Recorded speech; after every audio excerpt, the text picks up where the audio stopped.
histórias que vão pontuando este filme são todas elas retiradas daquilo que eu ouvi e vi. Em contrapartida, a história do Jaime, para mim, era importante que fosse uma história atípica, ou seja, este é um miúdo atípico, não é normal haver um miúdo que é ele próprio que quer trabalhar. E ainda por cima com uma motivação pouco comum, que é o de juntar os pais. O miúdo propriamente não precisava trabalhar, apesar de ser uma família pobre, a mãe conseguia sustentá-lo. Aqui há um pormenor curioso. Este plano que vamos ver a seguir, o Saúl cresceu para aí uns 10 centímetros. Por uma razão muito simples, é que este faz-se muito no cinema, depois do filme acabado, quando se está a montar, verificar que dava jeito filmar ou refilmar alguns planos ou algumas cenas, e portanto eu tive 2 dias com uma pequena equipa no Porto e em Lisboa, e um dos planos que eu filmei foi este, porque senti que me fazia falta esta passagem, e o Saúl Fonseca já tinha realmente crescido um bom palmo. Por que não foste trabalhar? Dispensaram. O que é que tu fizeste, Ulisses? Não me digas que te puseram outra vez na rua. Não fiz nada. Foram eles que esqueceram de nós num buraco lá nas obras. Fala mais baixo. Isso ainda é coisa do teu irmão. Que história é essa do buraco? A Zita Duarte era uma atriz extraordinária que infelizmente morreu, e este papel era um papel pequeno, mas um papel que exigia uma grande doçura, uma grande melancolia, uma grande resignação, que era isso que era mais tocante no personagem. Alguém que aceita a sua sorte e que, como veem, assim como o outro personagem que encarnava o Pompeu José há pouco no Engraxador, que para quem o trabalho dos filhos é quase uma inevitabilidade. Digamos que isto faz parte da cultura de muita gente nesta região, que tradicionalmente punha os filhos na lavoura, que não os mandava à escola, ou porque não acreditavam que eles tivessem qualquer outra perspectiva de trabalho, mas sobretudo porque as dificuldades de sobrevivência são enormes e, portanto, se os filhos não trabalhassem, provavelmente morriam todos à fome. No ano passado teve 6 meses na prisão. É por isso que a minha mãe prefere ser ela a arranjar, para evitar que se metem sarilhos. A minha mãe diz que foi a morte do pai dele. Isto era uma história que eu, inicialmente, no argumento, pensei em desenvolver, porque era uma história que eu achava... E, aliás, ainda filmei algumas cenas que depois tive que sacrificar, porque, como disse há pouco, uma questão de economia do filme, economia dramática. Mas, realmente, esta história que me foi contada era uma história impressionante, de uma mulher que tinha vários filhos, filhos de diferentes homens, e que um deles era drogado e ela própria traficava droga e lhe trazia droga para casa para evitar que ele roubasse. Esta cena, obviamente, aqui não havia qualquer perigo, era preciso dar uma impressão de vertigem, mas a perspectiva engana, porque os miúdos estão protegidos por um colchão a 1 metro dali, a 1 metro desta passagem. Este ator também já morreu, infelizmente. É incrível, mas em 4 anos o número de atores que desapareceram. Olha para mim, olha para a frente, não olhes para baixo. Isto aqui, isto foi uma cena muito difícil de fazer, porque tem muitos planos, eu não os contei, mas tem uma 20ena de planos ou mais. E portanto o tempo, havia muito pouco tempo para filmar.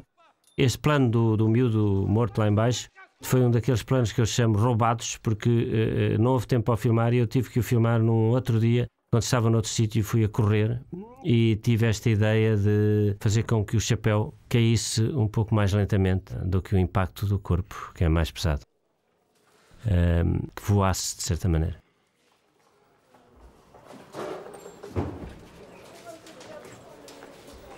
Já acordou? Não acredito. Está cheio de tubos. Este isto é daqueles apontamentos que a gente se lembra às vezes na altura de filmar.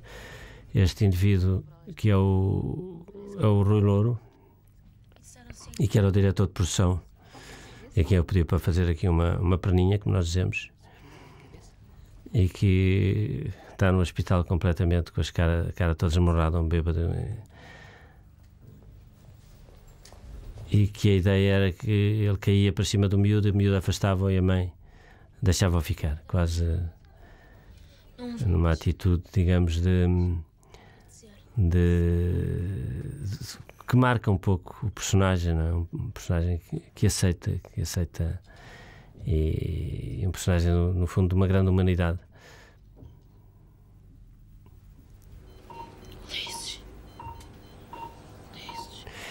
Essa cena foi a cena mais difícil para o Saúl, para o Sandro Silva, porque o miúdo tinha que simular que estava ligado aos tubos. Obviamente nós só ligávamos os tubos à última hora, mas isto das filmagens há sempre um último retoque, um ensaio, etc. E esta é a Elsa Valentim, uma atriz que eu adoro e que faz um pequeníssimo papel, mas que ela faz muito bem. A partir do momento em que o miúdo, daqui não, já há pouco, desde que ele saiu de casa, ele muda de t-shirts, porque até ali andava sempre com uma t-shirt branca e com o seu casaco de cabedal.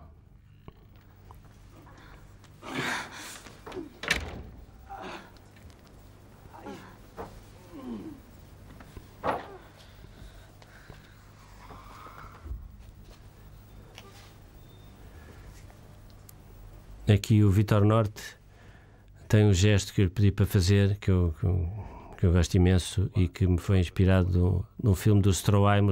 O Erich von Stroheim fazia muito isto, que é este gesto de baixar as pernas e apertar as calças. De quê? Um assunto pessoal. Não devia estar nas... A Carla tem um pequeníssimo papel. Ela tem uma fotogenia extraordinária. A meu ver, é uma atriz que tem sido mal aproveitada. Eu próprio gostaria muito de ter mais oportunidades de lhe dar papéis mais importantes. Não vi nada. Fechaste os olhos, foi? O Carlos Saboga escreveu a maior parte dos diálogos são dele. Há algumas ideias, algumas réplicas que são minhas, mas grande parte do diálogo foi escrito por ele e eu acho que ele foi felicíssimo nestes diálogos. Eu não dou emprego a putos. Além disso, o que é que tu sabes fazer? Nada. Claro que sei. Sei fazer um monte de coisas. Olha, podia ajudar, sei lá, o velhote a arrumar o carro, a lavar. Ou então a contar os pacotes. É que ele outra vez enganou-se. Eu adoro esta pronúncia do Porto. Vamos lá. Como é que tu sabes que ele se enganou? E como disse há pouco, tenho pena de não ter conseguido que todo o filme, ou pelo menos os personagens, além dos miúdos, falassem todos à maneira do Porto. Tudo. À maneira do Porto, enfim, com a pronúncia, com esta... Amanhã vais buscá-los ao aeroporto e marcas uma reunião no escritório. Está bem, Deus. Porque isto convencionou-se que Lisboa é que era, digamos, é que se falava o português correto, é completamente arbitrário.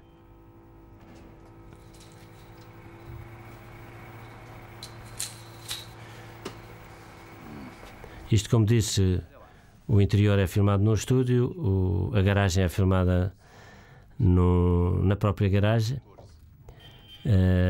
mas isto no cinema é assim mesmo, não é? Muitas vezes uma mesma cena é filmada em dias diferentes e em decors diferentes. Às vezes há coisas que são filmadas no Porto e depois continuam em Lisboa.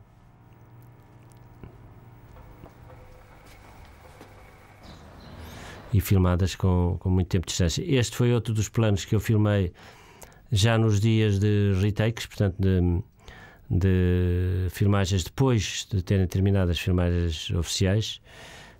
Este plano do Zé Pinto e do Saúl, porque as filmagens na garagem foram... o tempo era muito curto. esta cena com o Saúl foi muito difícil de filmar por uma razão muito simples. É que o Saúl tinha uma particularidade, é que, como era muito miúdo, a gente tinha tendência a esquecer-se que ele tinha 11 anos, ele gostava imenso de brincar, e sempre que havia, sei lá, por exemplo, no golfe, os tacos, queria jogar golfe, queria brincar com os tacos. Aqui adorou a ideia de brincar com a esponja e com o balde, e de lavar verdadeiramente o automóvel, que é um Lamborghini, salvo erro. E, portanto, era muito difícil fazer com que ele estivesse concentrado, porque ele tinha, simultaneamente, isso tinha que ser muito marcado, no sentido em que se fala de marcação no teatro e no cinema, portanto, muito rigoroso. Ele tinha que pegar no balde, todos estes gestos tinham que ser absolutamente calculados, porque a encenação tinha, obviamente, que acompanhar e prever os seus gestos, e aqui tornou-se bastante difícil, não porque ele não fosse capaz ele já tinha percebido que isto de interpretar está muito ligado aos gestos que se fazem, aos objetos, àquilo com que se ocupa as mãos e que o personagem é suposto estar a fazer, para não ficar em situações teatrais em que as pessoas estão paradas a debitar texto. E aqui, ainda por cima, era importante vê-lo a trabalhar, a fazer o trabalho do velho, não é? A ocupar o lugar do velho. E, portanto, não que ele não tivesse esse treino, ele já tinha percebido isso, só que ele tinha tendência para se distrair e para se entusiasmar com aquilo que estava a fazer e esquecer-se um pouco das indicações que eu lhe dava. Mas ele era tão bom que tudo isso foi superado, digamos, com êxito. Não me apetece estar a pedir à minha filha. O que é que achas? O Zé Pinto tem uma cara espantosa que me lembra o Torga de vez em quando. Pensa nisso, ok?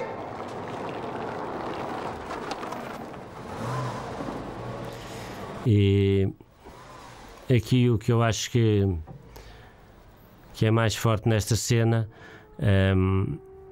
o que eu gosto mais é, bom, além de que é este plano, em que era importante para mim que ele tivesse as calças mais curtas, que não chegassem aos sapatos, dava-lhe um ar mais patético, e esta corridinha e depois este olhar para trás, com o miúdo a vê-lo, este olhar aqui, com o miúdo a vê-lo partir, tem um tom realmente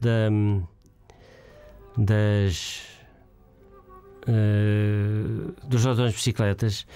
Este filme, como eu disse há pouco, é um pouco a sequência, imaginar o que é que aconteceria depois se os ladrões de bicicletas continuassem, quando o pai perde a bicicleta, o que é que se vai seguir. E a cena da humilhação é uma cena, no Ladrões de Bicicletas, estou seguro que é muito inspirada num filme do Dostoiévski, num livro de Dostoiévski chamado Os Processos, em que há uma cena de humilhação, em que o pai é humilhado aos olhos do filho. Isto aqui foram estes 3 planos. Este foi feito em Lisboa, este também. Os outros 2 da deambulação do miúdo, eu achei que era importante ficar com ele, vê-lo sozinho durante uns segundos antes de ir ver um amigo ao hospital. E, portanto, foram os planos que eu filmei, que eu filmei já depois do filme, digamos, das filmagens terem acabado. Portanto, aqui era importante marcar esta solidão. O hospital está vazio. Aqui ele mais uma vez retém as lágrimas. Os sapatos, que ainda por cima eram sapatos maiores, um tamanho acima, porque muitas vezes as mães nestas famílias pobres compram roupa um número acima para durarem mais, e que dava ao Ulisses um lado de... Este plano também foi filmado depois, mas que dava ao Ulisses um lado Charlot, como de resto também vai dizer daqui a um bocadinho. Esta corrida foi dura para o Saúl, que teve que repetir 3 ou 4 vezes. foi feita dentro de um carro. Onde é que está a minha mãe? O que é que estás aqui a fazer? Onde é que tu te meteste? A tua mãe anda doida à tua procura. Aqui é um novo golpe para o miúdo, portanto eu permiti-me meter a música do Alain Jaumy, que é uma música muito bonita.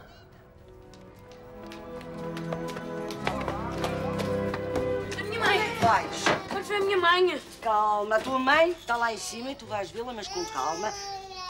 Ela precisa de descansar. Percebeste?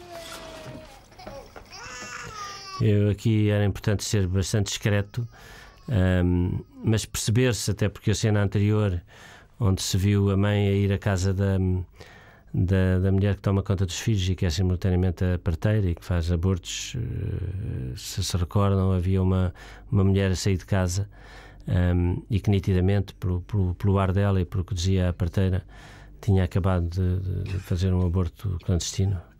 Portanto, a ideia aqui era perceber que a mãe fez o mesmo, sem ter que sublinhar nem...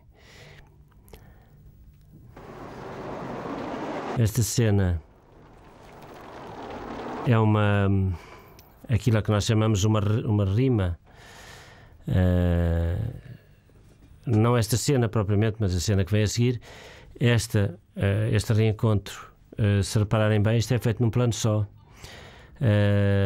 É a solução mais simples, mas a meu ver a mais eficaz, porque havia poucos minutos para filmar esta cena e, portanto, felizmente os dois atores, além de terem o diálogo, saberem bem o diálogo de cor,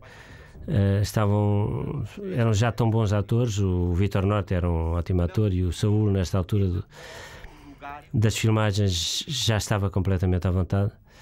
Isto é uma cena terrível porque o patrão obriga-o a vergar e, portanto, ele toma o lugar do velho aqui.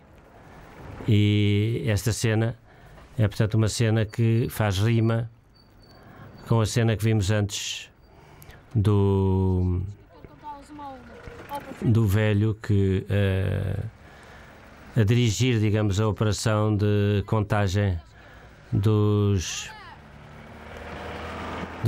pacotes e dos embrulhos das encomendas, enfim, do material que o patrão comprava em fábricas falidas para revender a espanhóis e a portugueses a preços mais baratos. E em que o miúdo toma o lugar dos adultos, se torna um adulto sob o olhar do patrão. Esta cena é uma cena feita num plano só, se repararem bem. Isto foi uma cena combinada com o diretor de fotografia, que me sugeriu, que me desafiou, digamos, a fazê-lo num plano só. Como veem, a câmara vai-se movimentando imperceptivelmente e digamos que o truque nestas coisas é fazer com que os atores se mexam durante a cena, de maneira a que, sempre que possível, de maneira a que o movimento não seja muito perceptível. Mas, portanto, a ideia era que a câmara passasse de um lado para o outro, porque isso permitia fazer uma luz que eu, como disse desde o princípio, que eu gostava que inundasse sempre os quartos onde ele está com a mãe, quer em casa dele, quer agora em casa da parteira. Estes planos, estas cenas feitas num plano só, ou a que nós chamamos plano de sequência, portanto sem corte, são cenas mais difíceis porque nada pode falhar. Os atores têm que ser perfeitos,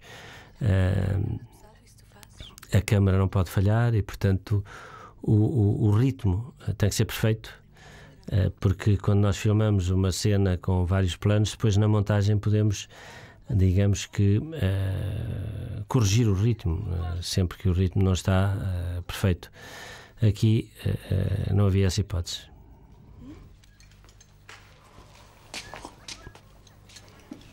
Até já ouvi. Logo se vê. Agora descansa, está bem? Aqui o filho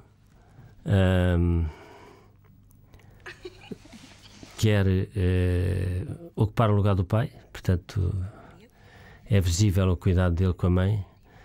Invertem-se as posições. É ele que toma conta dela. E eu te para as manas para quando elas voltarem de casa da minha irmã. Um apartamento só para nós. Só para nós. Não precisamos de mais ninguém. De mais ninguém. Eu adoro a maneira como a Fernanda Serrano diz isto. O som, como isto era feito em estúdio, não era muito bom. Eu ainda tentei dobrar, mas nunca mais consegui que a Fernanda Serrano dissesse isto com a mesma, com o mesmo tom, e portanto pedi ao diretor das misturas sonoras, que faz a sonorização final, para me fazer tudo, para me salvar esta réplica com este tom, porque eu preferia que ela tivesse um bocadinho menos qualidade, mas que fosse, mas guardar a intuação, porque eu acho que é muito importante. Eu dou muita importância aos atores. E acho que os atores de vez em quando numa take, num plano, dão coisas que